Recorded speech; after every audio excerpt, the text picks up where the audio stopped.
विद्यार्थियों नमस्कार। हमने इसी YouTube चैनल के माध्यम से गुर्जर डायनेस्टी पढ़ी थी, गुर्जर प्रतिहार। आज हम अपना अगला जो अध्याय है वो प्रारंभ करने जा रहे हैं। जो हमारा अगला जो अध्याय है वो अध्याय है 1857 की क्रांति। इस 1857 की क्रांति के साथ साथ हम भारत का राष्ट्रीय आंदोलन भी पढ़ेंगे। 1857 की क्रांति एक ऐसा टॉपिक है जो सभी प्रतियोगिता परीक्षा में आता है, रीट हो, सेकंड ग्रेड हो या फर्स्ट ग्रेड हो। इसमें 1857 की क्रांति से इसको प्रारंभ करके 1947 तक इसको हम संपूर्ण करेंगे। 1857 की क्रांति, 1857 की जो क्रांति है इसके बारे में बात करेंगे। 1857 की क्रांति, ये जो 1857 की क्रांति थी ये एक दिन की घटना नहीं थी।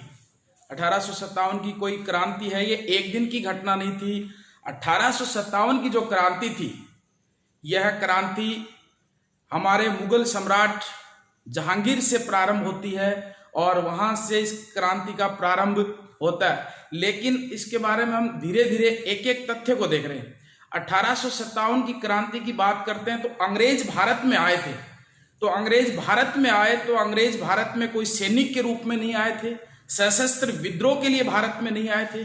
अंग्रेज जो भारत में आए थे वो 1600 में जो ब्रिटिश ईस्ट इंडिया कंपनी की स्थापना हुई थी एलिजाबेथ के समय, वहां से ये व्यापार की अनुमति एलिजाबेथ से लेकर भारत आए थे और इन्होंने भारत में व्यापार प्रारंभ किया। ये जो व्यापार के लिए आए थे तो इन्हें व्यापार की अनुमति सर्वप्रथम मुगल सम्राट जहांगीर ने अजमेर में प्रदान की थी। मुगल सम्राट जहांगीर ने अजमेर में जो ही इन्हें व्यापार की अनुमति प्रदान की सर टॉमस रो को, उसके बाद धीरे धीरे इन्होंने भारत के अंदर दस्तक प्रथा, निःशुल्क व्यापार की प्रथा है वो इन्होंने प्राप्त कर ली। उस समय मुगल सम्राट भारत में फ्रुक्सियर था जिन्होंने और अंग्रेजों को निःशुल्क व्यापार प्रथा प्रदान की। यहाँ एक फ्रुक्सियर का प्रश्न है। प्रश्न ये है विद्यार्थियों कि उस मुगल शासक का नाम बताओ जिसने राजपूतों के साथ वैवाहिक संबंध स्थापित किया था। तो वो फ्रुक्सियर है। अजीत सिंह के साथ उन्होंने अपने वैवाहिक संबंध स्थापित किया था। वो अंतिम मुगल राजपूत वैवाहिक संबंध था। फ्रुक्सियर ने ही इन्हें दस्तक प्रथा प्रदान की, निःशुल्क व्यापार प्रथा है वो प्रदान कर दी। इसके बाद में भारत के अंदर एक युद्ध होता है, वो युद्ध था पलासी का युद्ध। इस पलासी के युद्ध के बाद 1757 में जो प्लासी का युद्ध हुआ था, इसके बाद एक बड़ा युद्ध लड़ा गया, बक्सर का युद्ध। जो बक्सर का युद्ध लड़ा गया था, उस बक्सर के युद्ध के अंदर जो बक्सर का युद्ध था, इस बक्सर के युद्ध के अंदर यहाँ भारत की तीन शक्तियां थी। भारत का सम्राट था, वो सम्राट था शाह आलम द्वितीय। अवध का जो नवाब था वो था सुजाऊ दौला और इसी के साथ साथ था वो था मीर कासिम। यहाँ ये तीनों व्यक्तियों को इस युद्ध में पराजय देखनी पड़ी और यहीं से अंग्रेजों का भारत में आधिपत्य है वो प्रारंभ हो जाता है। जो ब्रिटिश ईस्ट इंडिया व्यापार के लिए आई थी, इन्होंने भारत के अंदर और भारत की राजनीतिक एकता में फूट देखी, उसी का लाभ उठाकर यहाँ भारत में अपनी राजनीतिक सत्ता स्थापित करने की कोशिश की। पलासी का युद्ध है। इस पलासी के युद्ध के बाद, बक्सर के युद्ध के बाद इन्होंने भारत पर अपना आधिपत्य जमा लिया। विद्यार्थियों 1857 की क्रांति है। इस 1857 की क्रांति को हम तीन चरणों में इसको पढ़ेंगे। 1857 की क्रांति है। इस 1857 की क्रांति के बारे में क्या पढ़ेंगे? ये जो क्रांति है 1857 की, इस क्रांति का स्वरूप क्या था, इस क्रांति की प्रकृति क्या थी, इस क्रांति की प्रकृति क्या थी या इसका स्वरूप क्या था। इसके बाद में 1857 की क्रांति के कारण क्या थे। उसके बाद में हम पढ़ेंगे 1857 की ये जो क्रांति है, इस क्रांति का परिणाम क्या निकला। यहां से ये क्रांति प्रारंभ होगी।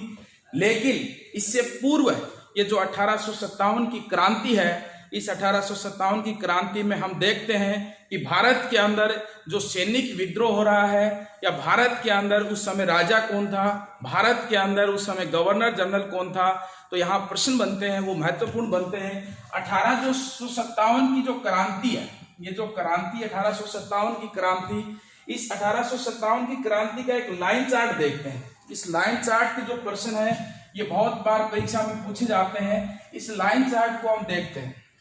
1857 की क्रांति, 1857 की क्रांति, ये जो क्रांति है इसमें प्रश्न क्या क्या बनते हैं। पहला प्रश्न बनता है, उस समय ब्रिटेन की महारानी कौन थी? ब्रिटेन की महारानी कौन थी?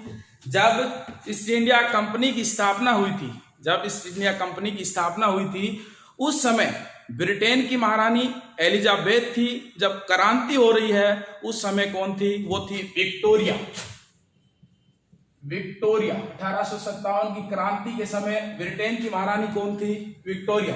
यहां प्रश्न आता है ब्रिटेन का प्रधानमंत्री कौन था? तो वो था पारम स्टर्न। ब्रिटेन का प्रधानमंत्री कौन था? पारम स्टर्न। ये जो क्रांति है ब्रिटिश ईस्ट इंडिया कंपनी के नेतृत्व में लड़ी जा रही है। इस कंपनी का अध्यक्ष कौन था? तो यहाँ प्रश्न क्या बनता है, ब्रिटिश ईस्ट इंडिया कंपनी का अध्यक्ष कौन था? तो ब्रिटिश ईस्ट इंडिया कंपनी है, इस ब्रिटिश ईस्ट इंडिया कंपनी का जो अध्यक्ष था वो रोग मैगलस था।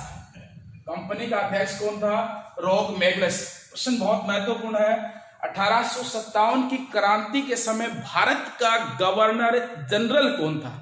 यहां प्रश्न बनता है, बंगाल के गवर्नर जनरल को कब भारत का गवर्नर जनरल बना दिया गया? वो 1833 के अधिनियम में ही बना दिया गया था। तो यहाँ 1833 के अधिनियम में जब गवर्नर जनरल बनाया गया तो 1857 की क्रांति के समय कौन था? तो 1857 की क्रांति के समय जो गवर्नर जनरल था, क्रांति के समय गवर्नर जनरल था वो था लॉर्ड कैनिंग। Lord Canning. क्रांति के समय जो गवर्नर जनरल था वो था लॉर्ड कैनिंग। लॉर्ड कैनिंग यहाँ गवर्नर जनरल थे। अब यहाँ अगला जो अध्याय ये ब्रिटेन की तरफ से है, लेकिन ब्रिटेन का एक बहुत महत्वपूर्ण प्रश्न है। 1857 की क्रांति के समय ब्रिटिश सेनापति कौन था? ब्रिटिश सेनापति कौन था? ब्रिटिश सेनापति। 1857 की क्रांति के समय जो ब्रिटिश सेनापति था वो ब्रिटिश सेनापति था एनिसन। ब्रिटिश सेनापति कौन था? एनिसन। जब क्रांति प्रारंभ हुई तब किसको बना दिया गया था? वो बना दिया गया था कोलिन कैंपवेल को बना दिया गया था। कोलिन कैंपवेल को। क्रांति है उसका ब्रिटिश सेनापति एनिसन था, लेकिन बाद में कोलिन कैंपवेल को ब्रिटिश सेना का प्रमुख प्रधान बना दिया गया था। 1857 की क्रांति में ये ब्रिटेन के तथ्य हैं। ब्रिटेन में महारानी कौन थी? विक्टोरिया। यहाँ ब्रिटेन का प्रधानमंत्री कौन था? पारम स्टर्न था। यहाँ कंपनी का अध्यक्ष, ब्रिटिश ईस्ट इंडिया कंपनी का अध्यक्ष कौन था? रोग मैगलस। यहाँ क्रांति के समय लॉर्ड कैनिंग है, ये भारत का गवर्नर जनरल था। भारत का गवर्नर जनरल था। भारत का क्या था? गवर्नर जनरल था।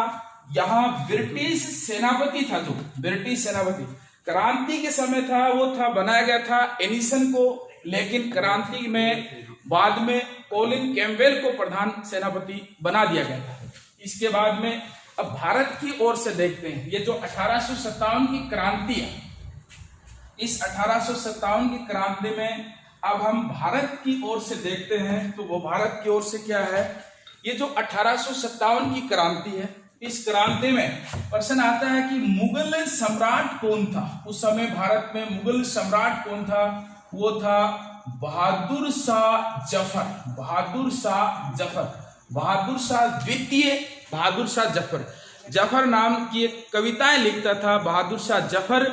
ये उस समय मुगल सम्राट था। यहाँ प्रश्न दूसरा भी बनता है कि 1857 की क्रांति के समय मुगल सम्राट बहादुर शाह जफर था। प्रश्न क्या बनता है? अंतिम मुगल सम्राट कौन था? तो अंतिम मुगल सम्राट था वो कौन था? बहादुर शाह जफर। अब यहाँ इसके बाद में प्रश्न आता है कि कि 1857 की क्रांति में विद्रोहियों ने या क्रांतिकारियों ने 1857 की क्रांति का नेतृत्व किसे प्रदान किया था? तो बहादुर शाह जफर को ही क्या प्रदान किया था? नेतृत्व प्रदान किया था। तो बहादुर शाह जफर 1857 की क्रांति के नेतृत्वकर्ता भी थे। 1857 की जो क्रांति होती है, इस क्रांति के समय यहां प्रश्न आता है कि इस क्रांति के योजनाकार कौन थे? तो क्रांति के योजनाकार 1857 की क्रांति के जो योजनाकार थे वो दो व्यक्ति थे। एक का नाम है, उसका नाम है अजी मुल्ला खां, और जो दूसरा है 1857 की क्रांति के योजनाकार वो है राणोजी। ये दोनों व्यक्ति हैं, अजी मुल्ला खां है और राणोजी। ये अवध के वकील थे और अजी मुल्ला खां है ये नाना साहब के वकील थे। इन्होंने यह योजना कहाँ बनाई? तो ये योजना कहाँ बनाई थी? इन्होंने लंदन में बनाई थी। 1857 की क्रांति की योजना बनाई इन्होंने लंदन में, अजी मुल्ला खां और राणोजी बापू ने। यहाँ प्रश्न क्या बनता है? 1857 की क्रांति की निर्धारित तारीख क्या रखी गई थी? 1857 की क्रांति की निर्धारित तारीख क्या रखी गई थी, या योजना अनुसार तारीख क्या रखी गई थी? तो यहाँ योजना अनुसार जो तारीख रखी गई थी वो रखी गई थी 31 मई।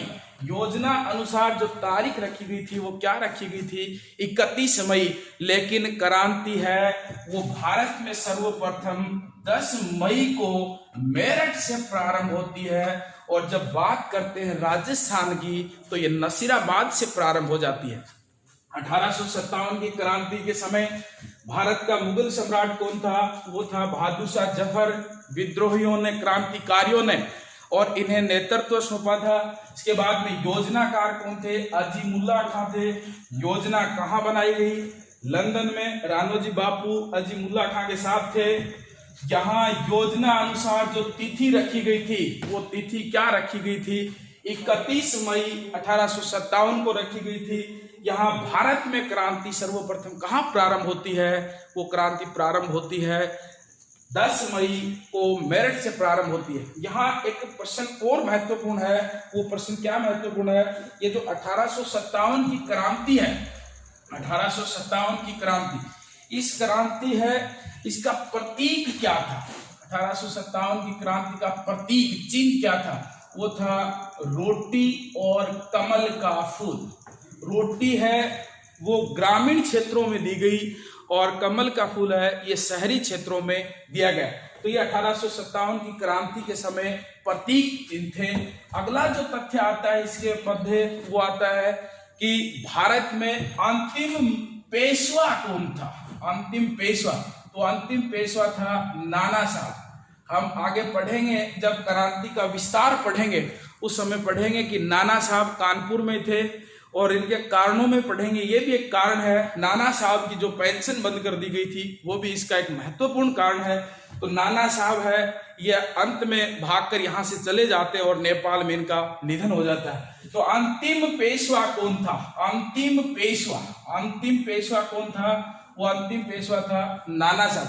1857 की जो ये क्रांति है, इस क्रांति के समय संपादित होने वाला समाचार पत्र, 1857 की क्रांति के समय संपादित होने वाला समाचार पत्र,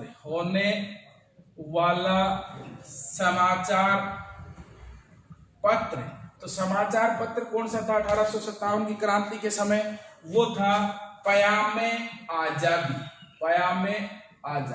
1857 की क्रांति के समय संपादित होने वाला समाचार पत्र कौन सा था? वो था पयामे आजादी। ये 1857 की क्रांति के समय महत्वपूर्ण घटनाएं हैं, लेकिन यहाँ एक बहुत महत्वपूर्ण प्रश्न है विद्यार्थियों, वो याद रखना है। 1857 की क्रांति के समय सैनिकों की एक सैनिक परिषद बनाई गई थी। उस सैनिक परिषद का अध्यक्ष कौन था? 1857 की क्रांति के समय सैनिकों की एक सैनिक परिषद बनाई गई थी। उस सैनिक परिषद का अध्यक्ष कौन था? तो उस सैनिक परिषद जो बनाई गई थी, इस सैनिक परिषद का जो अध्यक्ष था वो अध्यक्ष था बखत खान। अध्यक्ष कौन था? बखत खान था। 1857 की क्रांति, पलासी, बक्सर के युद्ध के बाद यहाँ भारत में अंग्रेजों ने राजनीतिक एकता का फूट देखकर भारत में अपना राजनीतिक आधिपत्य स्थापित करने की योजना बनाई। 1764 में बक्सर के युद्ध के बाद ही अंग्रेजों का भारत में आधिपत्य हो गया था। उसे वो ब्रिटिश ईस्ट इंडिया कंपनी का भारत बोलते थे। उसके बाद में लगातार यहाँ अंग्रेज हैं, उन्होंने अपना प्रभुत्व बढ़ाया। फूट डालो राज करो की नीति इन्होंने यहाँ से प्रारंभ कर ली। अब यहाँ एक प्रश्न है महत्वपूर्ण कि किस युद्ध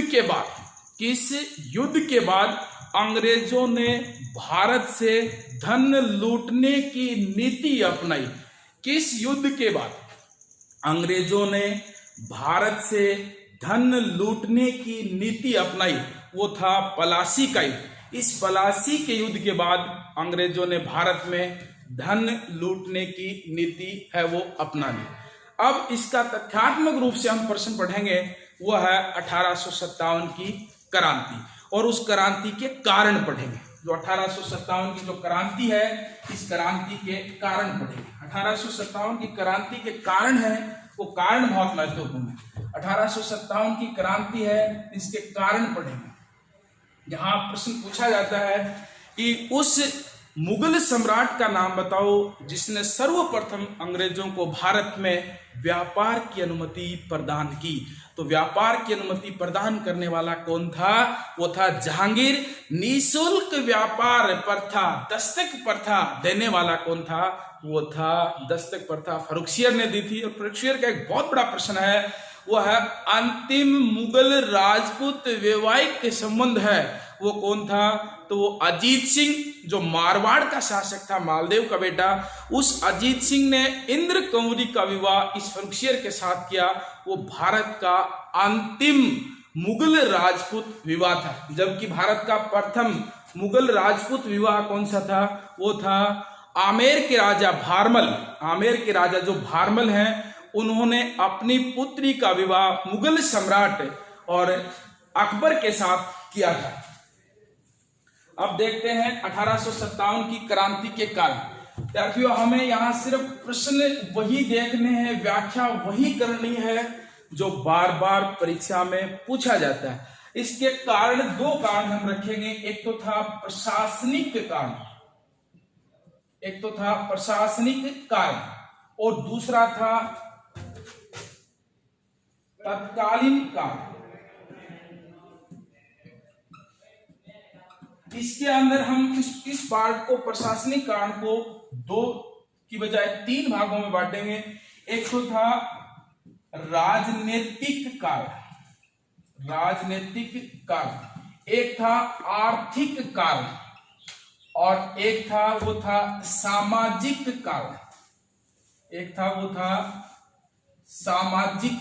कारण। यहाँ तत्कालीन कारण को बाद में देखेंगे। ये जो कारण है, प्रशासनिक जो कारण है, इस प्रशासनिक कारण में यहाँ राजनीतिक कारण ये अलग से है, आर्थिक कारण और सामाजिक कारण को साथ साथ हम पढ़ेंगे। ये जो राजनीतिक कारण है, राजनीतिक जो कारण है, इस राजनीतिक कारण का एक जो तथ्य है वो प्रारंभ कहां से होगा? 1833 का जो अधिनियम भारत में आया था, उस अधिनियम के तहत जब भारत के अंदर बंगाल के गवर्नर जनरल को प्रमोट कर भारत का जब गवर्नर जनरल बनाया था, वो जो गवर्नर जनरल बनाया था वो लॉर्ड विलियम बेंटिंग को बनाया था।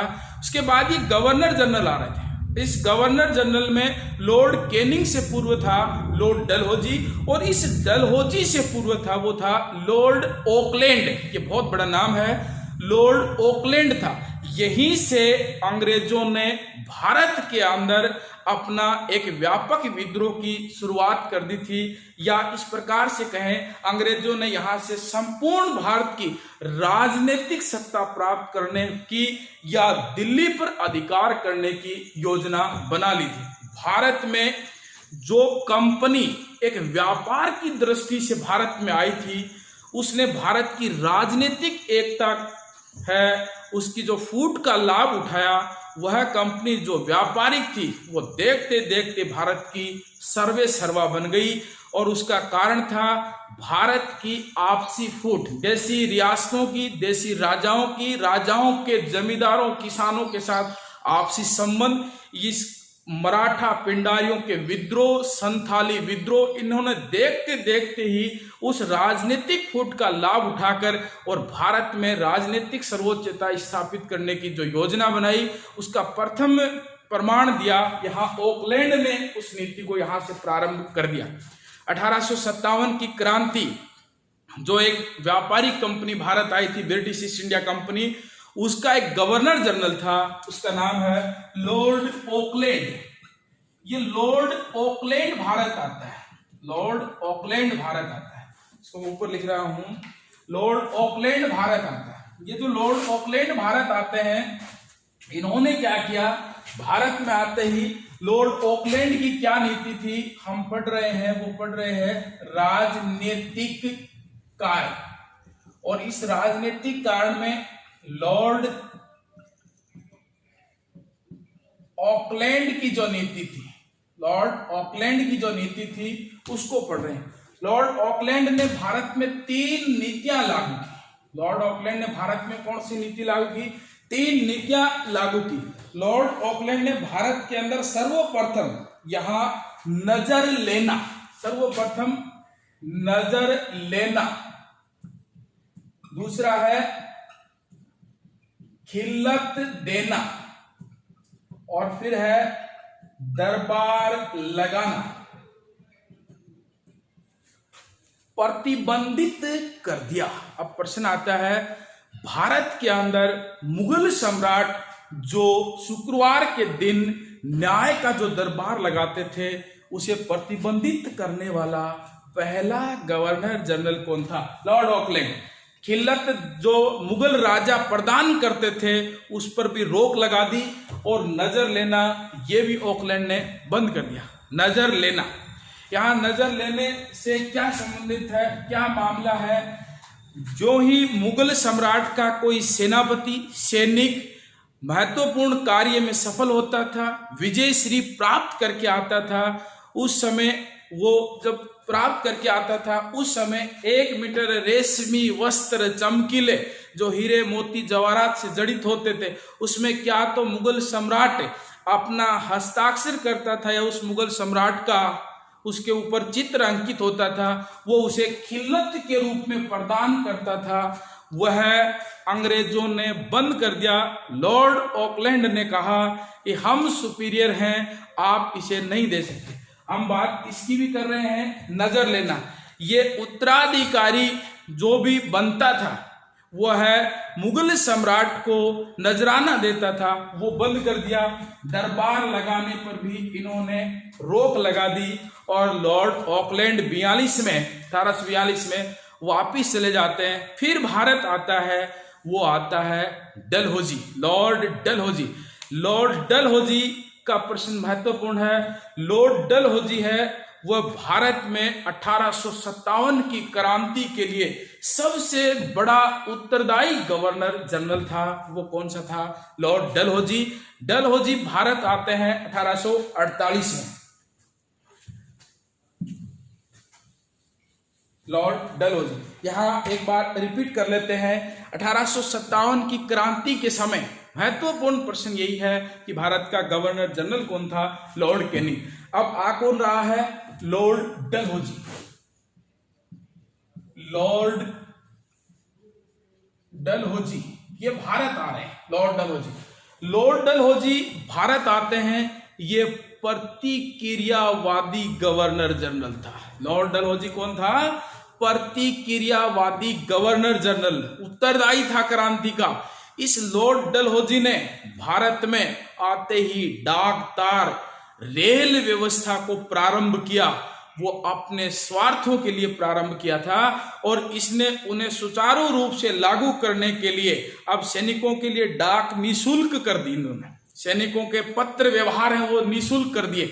लेकिन वो पत्र व्यवहार इस कंपनी के माध्यम से जाएंगे तो इस डलहौजी को एक दूसरे राजा की आगामी नीतियों का पता चल गया। इसने उस पत्रों को पढ़ना प्रारंभ कर दिया। रेल व्यवस्था डलहौजी ने ही भारत में इसको सर्वप्रथम प्रारंभ किया था, जो 1853 में मुंबई ठाणे के मध्य इसको चलाया गया था। इस डलहौजी ने भारतीयों का शासन या ब्रिटिश ईस्ट इंडिया कंपनी का आधिपत्य राजनीतिक सर्वोच्चता साबित करने के लिए इसने भारत के अंदर 3 नीतियां लागू की थी। और वो 3 नीति इसकी कौन कौन सी हैं उनके बारे में हम पढ़ते हैं। वो 3 नीतियां हैं डलहौजी की। वो इसकी महत्वपूर्ण नीति है वो तो है इसके अंदर इसने भारतीयों का राज्य हड़पना प्रारंभ कर दिया। राज्य हड़पना प्रारंभ कर दिया और इस राज्य हड़पने के लिए इसने क्या किया साहब, 3 नीतियां लागू की। डलहौजी ने राज्य हड़पे देशी रियासतों पर ब्रिटिश ईस्ट इंडिया कंपनी का सर्वोच्च स्थापित करने में सबसे महत्वपूर्ण भूमिका किसी गवर्नर जनरल ने निभाई थी, तो वो लॉर्ड डलहौजी ने निभाई थी। तो यहाँ इसने सबसे पहले क्या किया, वो किया गोद निषेध प्रथा। गोद निषेध प्रथा। दूसरी नीति कौन सी अपनाई इसने, वो नीति अपनाई थी युद्ध नीति। और जो तीसरी नीति अपनाई थी वो बहुत महत्वपूर्ण है, कुप्रशासन। कुप्रशासन की नीति अपनाई। यहां इस लॉर्ड डलहौजी ने जो गोद निषेध प्रथा जो अपनाई थी, यहां डलहौजी ने एक बात कही कि जिस भी देशी रियासतों में या जिस भी भारतीय राजा को पुत्र नहीं है वो दत्तक पुत्र नहीं ले सकता है, वह राज्य ब्रिटिश साम्राज्य में मिलाया जाएगा। और इसी गोद निषेध प्रथा के तहत इसने सर्वप्रथम जिस रियासत को मिलाया था वो था 1848 में सतारा पर इसने अधिकार किया था महाराष्ट्र में। और इसी डलहौजी का ये सबसे महत्वपूर्ण प्रयोग जो सफल हुआ वो सतारा पर हुआ, गोद निषेध प्रथा। डलहौजी ने अपनी राज्य हड़पने की जो नीति है जिसको अपनाया था, उस नीति के तहत इसने सर्वप्रथम गोद निषेध प्रथा में किस पर अधिकार किया, तो वो सतारा पर अधिकार किया। प्रश्न आता है लॉर्ड डलहौजी की राज्य हड़पने में गोद निषेध प्रथा नीति का शिकार बनने वाला पहला कौन सा था, तो पहला कौन सा था, सतारा। इस सतारा के बाद में डलहौजी ने बघाट, संबलपुर, जैतपुर, झांसी आदि पर अधिकार कर लिया इसने, और अधिकार करके ब्रिटिश सर्वोच्चता साबित करनी प्रारंभ कर दी। इसको इसने देखते देखते ही बघाट के बाद में उदयपुर के बाद में इसने संभल, जैतपुर के बाद में इसने झांसी आदि पर अधिकार करना प्रारंभ कर दिया। तो प्रश्न यही याद रखना है, प्रथम राज्य हड़प नीति का प्रथम शिकार राज्य कौन सा था, तो वो कौन सा था, सतर।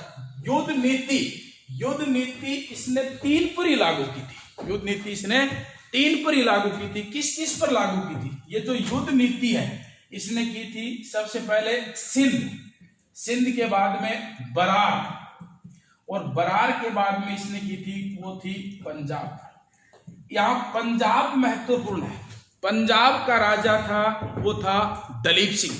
पंजाब का राजा था दलीप सिंह जो अल्प आयु का था। इसके शासन की सारी जिम्मेदारी है वो इनकी माता झिंडन देवी है वो निभाती थी। इस दलीप सिंह को इसने पराजित किया और 1849 में ही इस दलीप सिंह को ईसाई बनाकर और अपनी इसकी माता झिंडन देवी के साथ ब्रिटेन भेज दिया।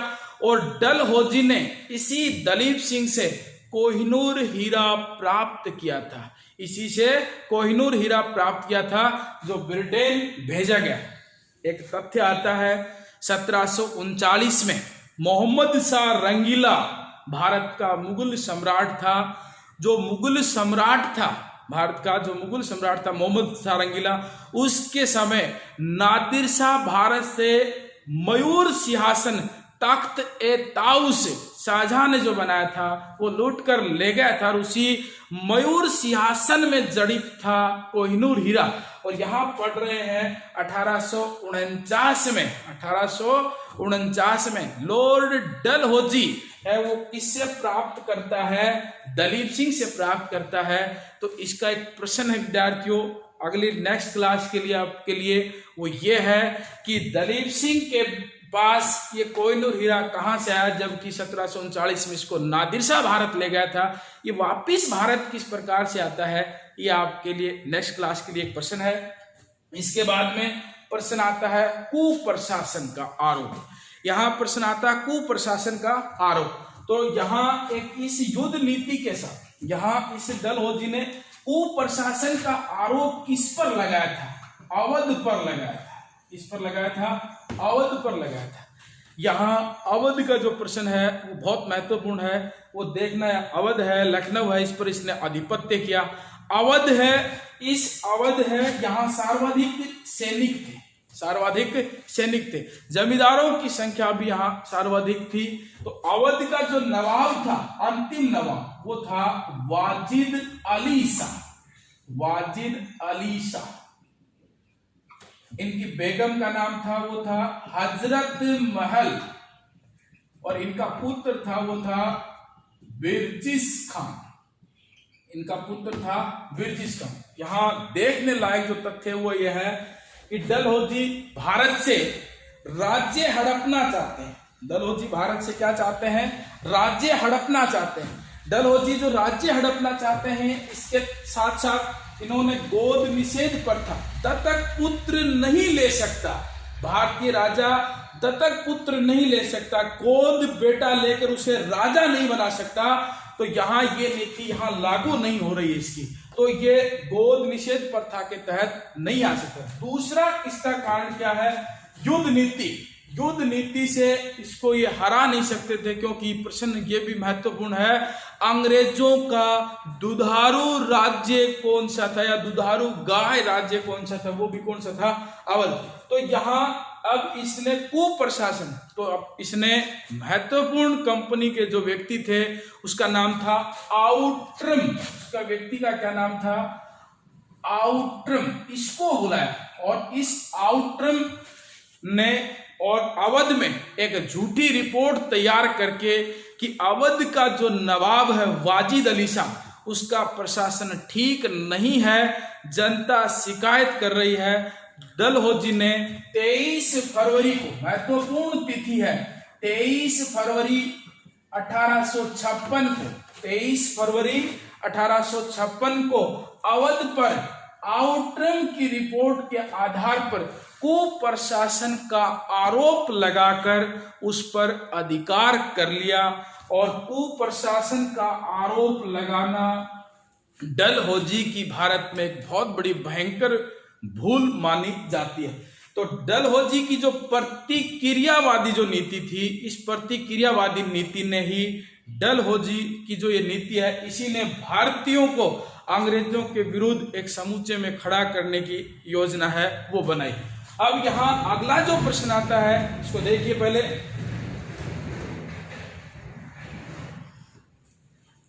अगला जो प्रश्न आता है वो अगला प्रश्न क्या आता है कि ये जो डलहौजी है इसने एक कार्य और किया था, जो महत्वपूर्ण कार्य था। वो महत्वपूर्ण कार्य क्या था?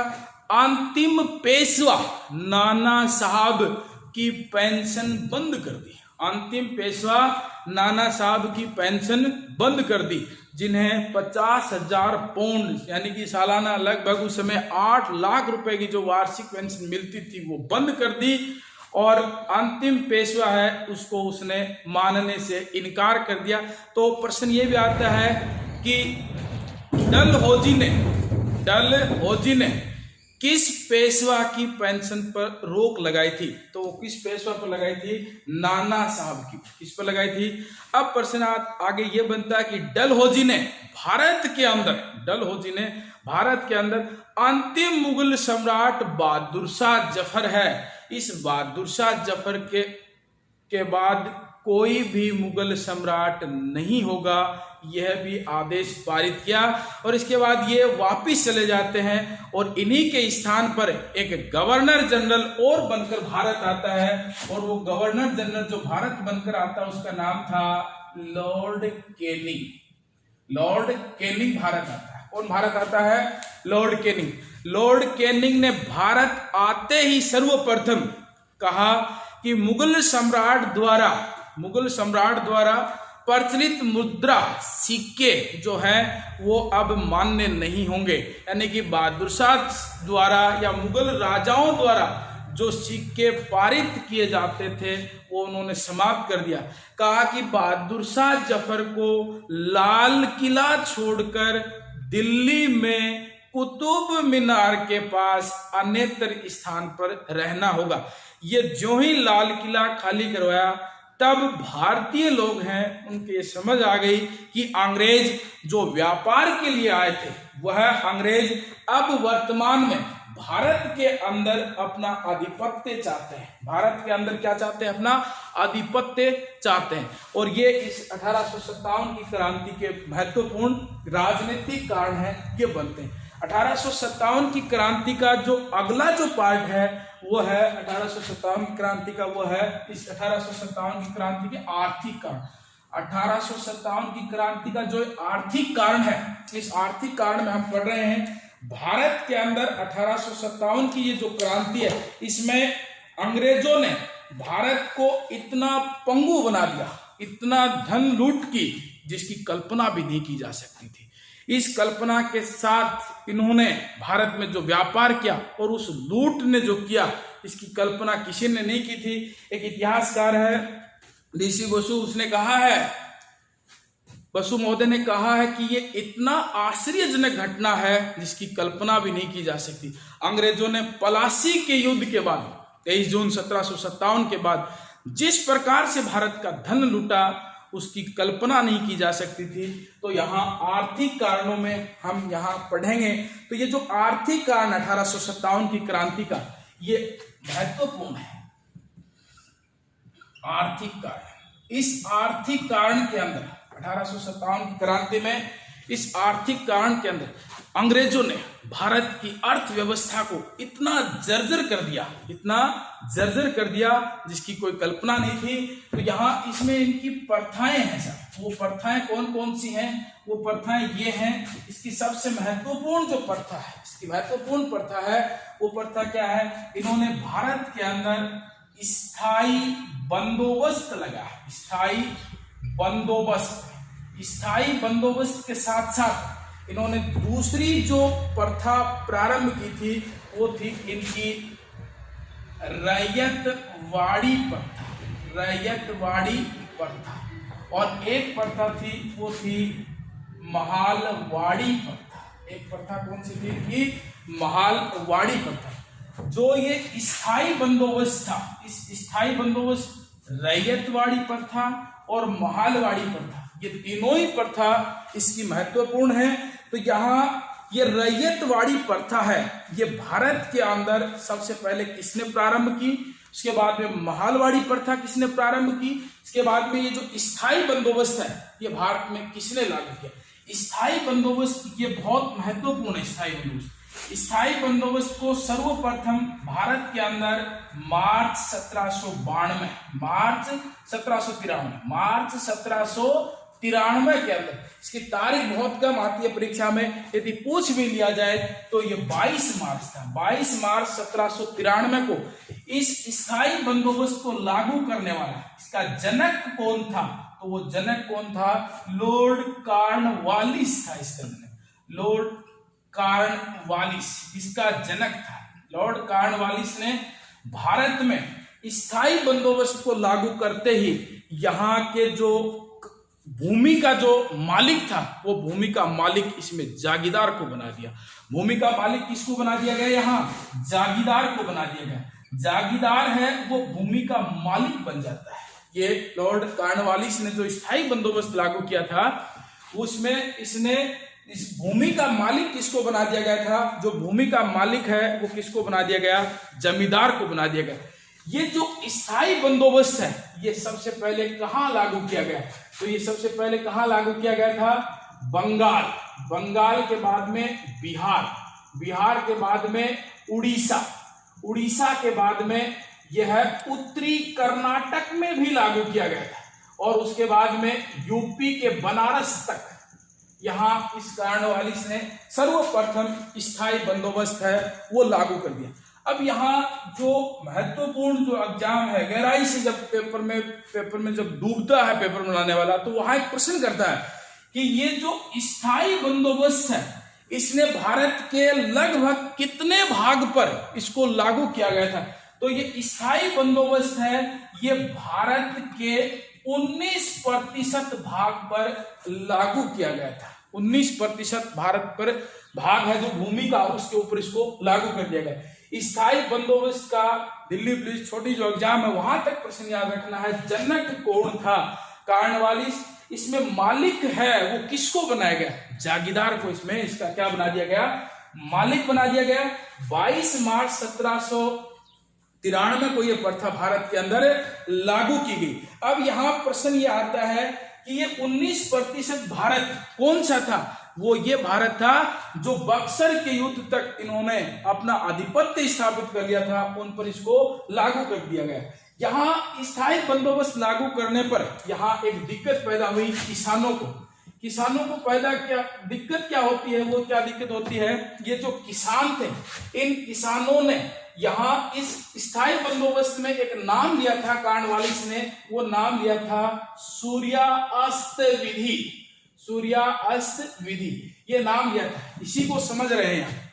किसानों को क्या करना पड़ा? जब किसान यहाँ अकाल भी पड़ता है, इसकी निर्धारित निश्चित लगान है वो सूर्यास्त तक देनी होती थी। मतलब निर्धारित तिथि को सूर्य जब अस्त होगा वहां तक ये लगान देनी होगी, और यदि ये लगान नहीं जमा कराते हैं तो वह भूमि का टुकड़ा है वो किसके अधीन हो जाएगा? ब्रिटिश ईस्ट इंडिया कंपनी के अधीन हो जाएगा।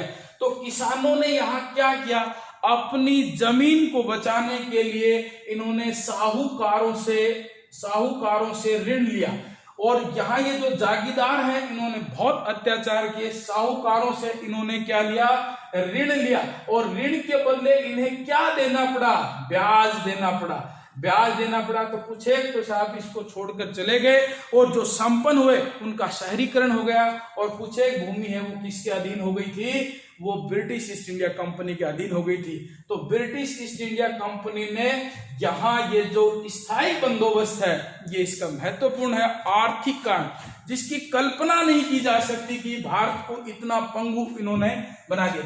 इसके बाद में है रैयतवाड़ी प्रथा। ये जो रैयतवाड़ी प्रथा है, इस रैयतवाड़ी प्रथा की विद्यार्थियों नेक्स्ट क्लास में हम चर्चा करेंगे कि ये रैयतवाड़ी प्रथा है ये क्या थी, महलवाड़ी प्रथा क्या थी। ये सभी कंसेप्ट क्लियर हो रहे हैं। आप अपने इस YouTube चैनल को लगातार देखते रहिए, सब्सक्राइब कीजिए, और अगला जो टॉपिक है वो आगे आपको पार्ट जो 2 है 1857 की क्रांति का वो मिल जाए। क्रांति और राष्ट्रीय आंदोलन एक ऐसे टॉपिक हैं जो प्रत्येक एग्जाम में आते हैं। आगे की क्लास एक प्रश्न दिया हमने, वो प्रश्न ध्यान में रखना है आपको कि 1739 में कोहिनूर नादिर शाह ले गया था। इधर कह रहे हैं कि डलहौजी ने दलीप सिंह से प्राप्त किया था, ये वापिस कैसे आया था, इसके बारे में हम नेक्स्ट क्लास में चर्चा करेंगे। नमस्कार।